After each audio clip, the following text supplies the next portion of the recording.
Comment fonctionnent les minéraux et la lithothérapie? C'est une question qu'on me pose souvent, à laquelle je vais vous répondre aujourd'hui. Il n'y a aucun fondement scientifique à ce que je vais vous expliquer. C'est simplement une tentative de compréhension de ma part concernant le fonctionnement des minéraux sur les énergies des êtres humains. Cette compréhension, elle émane de mes 20 années d'expérience dans l'accompagnement. Absolument tout ce qui constitue un minéral va avoir un effet vibratoire sur nous et sur nos systèmes énergétiques. Avant d'aller plus loin, je vais prendre le temps de me présenter rapidement. Je m'appelle Aurélia Mariani. Après plus de 20 ans d'accompagnement avec les minéraux, les pierres, le coaching, j'ai écrit le dictionnaire de la lithothérapie holistique que vous pouvez voir derrière moi. Et vous pouvez retrouver mes formations et mes accompagnements sur le site internet de gdlformation.fr. Vous avez le lien en dessous de cette vidéo. Maintenant, reprenons le fil de notre discussion. Comment fonctionnent les pierres? On va d'abord s'intéresser à ce qui est visible à l'œil nu. Lorsque vous regardez une pierre comme celle-ci, qui est une pointe d'améthyste, la première chose que vous voyez, eh bien, c'est la forme et la couleur du minéral. Et ces deux informations vont avoir une action sur nos énergies. La couleur a un lien avec la symbolique. Ces effets peuvent donc varier d'une culture à l'autre. Pourquoi? Parce que le violet, par exemple, qui constitue l'améthyste, n'a pas la même signification en France et en Inde, par exemple. La forme de la pierre également va modifier sa façon d'émettre les énergies. On voit ici une pointe d'améthyste, vous avez la base et vous avez la pointe naturelle qui est là, c'est ce qu'on appelle une pointe brute d'améthyste. Elle a mis plusieurs millions d'années à se former, son rayonnement énergétique part de la base du minéral pour aller vers la pointe et sort ici comme un faisceau laser. Si cette pointe qui est naturelle ici est abîmée ou est cassée, eh bien le rayonnement du laser n'existe plus et le minéral ne peut donc plus être utilisé comme un laser. Si on prend cette pointe d'améthyste et qu'on vient la tailler dans une forme géométrique, comme par exemple un solide de Platon, eh bien la pierre va rentrer dans le champ d'action des ondes de forme et de la symbolique de la géométrie sacrée. Le minéral qui va être taillé dans une forme carrée par exemple, va se mettre à émettre la forme dans laquelle il est taillé, c'est-à-dire un cube de façon plus grosse et ça va nous connecter à la géométrie sacrée. Si notre pointe d'améthyste est taillée par exemple dans la forme d'un animal en particulier comme la tortue, on a tout intérêt à s'intéresser à la symbolique de cet animal parce que comme la pierre est taillée dans cette forme, ça va venir nous connecter intérieurement au symbolisme de la tortue. Il faut savoir que d'une culture à l'autre, la tortue peut avoir une résonance différente.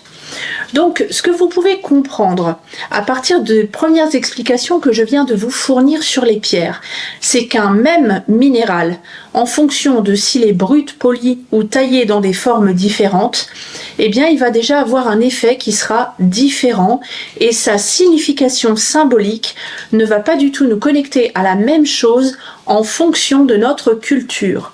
Maintenant, on va s'intéresser à ce qu'on ne voit pas à l'œil nu dans ce minéral et c'est là que la minéralogie va être très importante et une aide précieuse pour la pratique de la lithothérapie.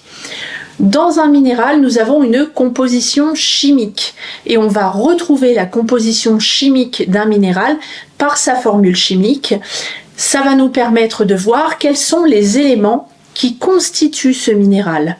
On peut savoir lire la formule chimique d'un minéral grâce à un tableau qui s'appelle la classification périodique des éléments que vous retrouvez dans mon dictionnaire de lithothérapie holistique. C'est pour ça que je l'ai ajouté dedans.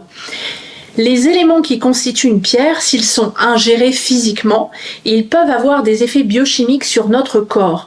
Maintenant, il y a beaucoup de minéraux qui contiennent des métaux lourds comme de l'aluminium ou du plomb. Ces métaux lourds sont toxiques et dangereux pour notre santé. C'est pourquoi je vous encourage à éviter de vouloir fabriquer par vous-même des élixirs de minéraux en faisant tremper des minéraux dans de l'eau pour la boire quelques heures plus tard. C'est une pratique qui est répandue et qui est dangereuse. Vous risquez de vous intoxiquer ou de vous empoisonner. D'ailleurs, les livres qui contiennent ce genre de pratique devraient être enlevés de la vente et considérés comme étant dangereux. On va revenir à la composition chimique du minéral. La composition chimique du minéral n'a pas d'effet direct de façon biochimique sur notre organisme tant qu'on ne l'avale pas. Il a en revanche un effet énergétique et vibratoire. Parce que souvenez-vous que chaque élément qui compose le minéral peut rentrer en résonance avec les éléments qui nous constituent et venir combler ce qu'on appelle un manque vibratoire concernant un oligoélément. Je vais vous donner un petit peu plus d'explications. Notre corps physique et matériel peut être en carence d'un oligoélément. Ce qu'on appelle une carence, c'est un diagnostic médical qui ne peut être diagnostiqué que par un médecin qui a demandé une prise de sang. Une carence physique ne peut être résolue que par la prise de compléments alimentaires qui sont prescrits par un médecin. Donc là, on est en dehors du champ d'action de la lithothérapie. Maintenant, avant que la carence arrive sur le plan matériel de votre corps physique, vous pouvez être dans ce qu'on appelle un manque vibratoire d'un oligoélément. Tout ce qui va se passer dans les plans subtils et énergétiques précède ce qui va arriver dans votre corps physique, dans la matière. Donc si vous restez trop longtemps, c'est-à-dire plusieurs années, dans un manque vibratoire d'un oligoélément, à long terme, au bout de 15 ans, 20 ans, vous risquez de déclarer une carence qui est visible dans une prise de sang ou un examen médical. Donc, vous pouvez tout à fait faire un raccourci en lithothérapie en vous disant que, par exemple, si vous êtes en manque vibratoire du silicium, vous pouvez porter une améthyste qui contient de la silice et que du coup, le fait qu'il y ait de la silice dans l'améthyste, ça va vous permettre d'aller combler le manque vibratoire que vous avez. D'un point de vue de la lithothérapie, on peut dire que c'est vrai. Maintenant, ce n'est qu'une seule partie de la solution, parce qu'en réalité, c'est la solution qui est la moins efficace dans le temps. Je vais vous donner un petit peu plus d'explications une fois encore. Si vous êtes dans un état de manque vibratoire par rapport à un oligo-élément, c'est qu'il y a quelque chose sur le plan vibratoire et subtil dans vos énergies qui vous empêche d'assimiler correctement la vibration de cet oligo-élément. Donc la chose la plus efficace à faire va être de faire un soin en énergétique avec des pierres pour aller lever les blocages qui empêchent l'assimilation vibratoire de cet oligo-élément, et cette solution sera beaucoup plus valable et pérenne et efficace dans le temps. Maintenant, les minéraux sont aussi des créations naturelles et il peut arriver que leur composition chimique diffère légèrement d'un minéral à l'autre. Parce que chaque oligo-élément va être présent dans des proportions différentes d'une améthyste à l'autre par exemple.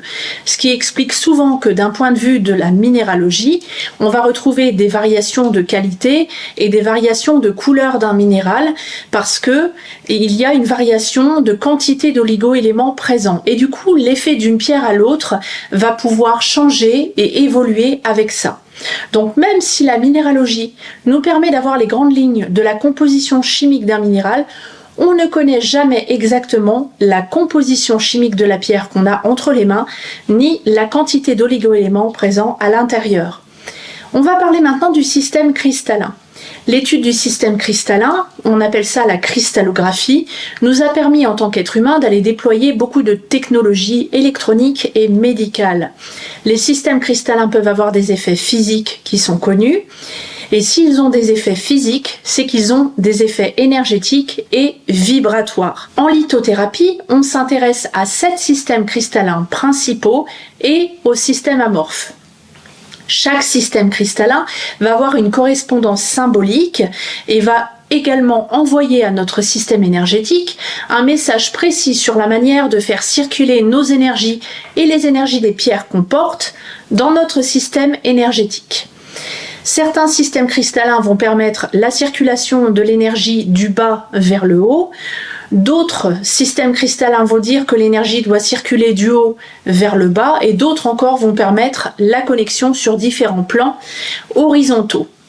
À partir de cette explication, je pense que vous commencez un petit peu à comprendre pourquoi c'est préférable de ne pas mélanger plusieurs types de systèmes cristallins différents quand vous portez des pierres.